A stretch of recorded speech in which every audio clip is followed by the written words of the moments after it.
सियासी गर्मागर्मी के चलते यूपी विधानसभा उपचुनाव का दांव आर पार का दिख रहा है, जबकि अब तक विधानसभा उपचुनाव की तारीख तक तय नहीं हुई है। मायावती ने अभी से ही टिकट बांटने शुरू कर दिए हैं। योगी आदित्यनाथ भी चुनाव प्रचार में लग गए हैं। उधर अखिलेश यादव ने एक एक सीट के लिए रणनीति बना ली है। उन्होंने 6 सीटों के लिए अपने नेताओं को मैदान में उतार दिया है। कांग्रेस ने सभी सीटों के लिए चुनाव प्रभारी तय कर दिए हैं। भले ही पार्टी को अब तक ये भी नहीं पता उसे कितने सीटों पर चुनाव लड़ना है। बीजेपी के सहयोगी दल भी फुल फॉर्म में नजर आ रहे हैं। बीजेपी ने बड़े नेताओं वाली टॉप 5 की कमेटी बनाई है। मंत्रियों वाली सुपर 30 पहले से फॉर्म में है।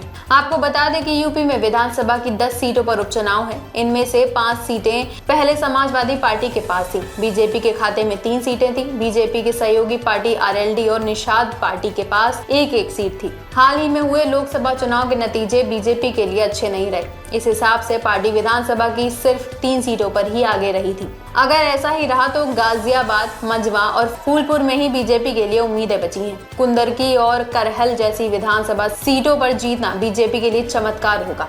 सबसे ज्यादा मारामारी तो मिल्कीपुर विधानसभा सीट के लिए है, जहां से विधायक रहे अवधेश प्रसाद अब फैजाबाद से समाजवादी पार्टी के सांसद है। ये वही फैजाबाद है जिसमें अयोध्या भी आती है। उसी अयोध्या के राम मंदिर से बीजेपी को कई सालों तक राजनीतिक खाद पानी मिलता रहा और मंदिर निर्माण के बावजूद बीजेपी यहाँ हार गई। लेकिन ये हार बीजेपी हजम नहीं कर पा रही है। अब हर हाल में वो मिल्कीपुर उपचुनाव जीतकर अपनी वापसी की तैयारी में है। पिछले हफ्ते योगी आदित्यनाथ 2 बार अयोध्या का दौरा कर चुके हैं। साथ ही कांग्रेस और समाजवादी पार्टी का गठबंधन अब भी जारी है, लेकिन दोनों में एक दूसरे के खिलाफ टक्कर देने की भी तैयारी है। सीटों के बंटवारे पर दोनों में कोई बातचीत नहीं हुई है, लेकिन कांग्रेस की तरफ से कभी 3 तो कभी 4 और एक नेता ने तो 5 सीटों की डिमांड कर दी है। यूपी से पार्टी के 6 सांसद हैं। राहुल गांधी को छोड़कर बाकी सभी 5 एमपी की उपचुनाव में अभी से ड्यूटी लगा दी गई है। अब देखना यह है कि सियासी जंग किस पार्टी के फेवर में आती है।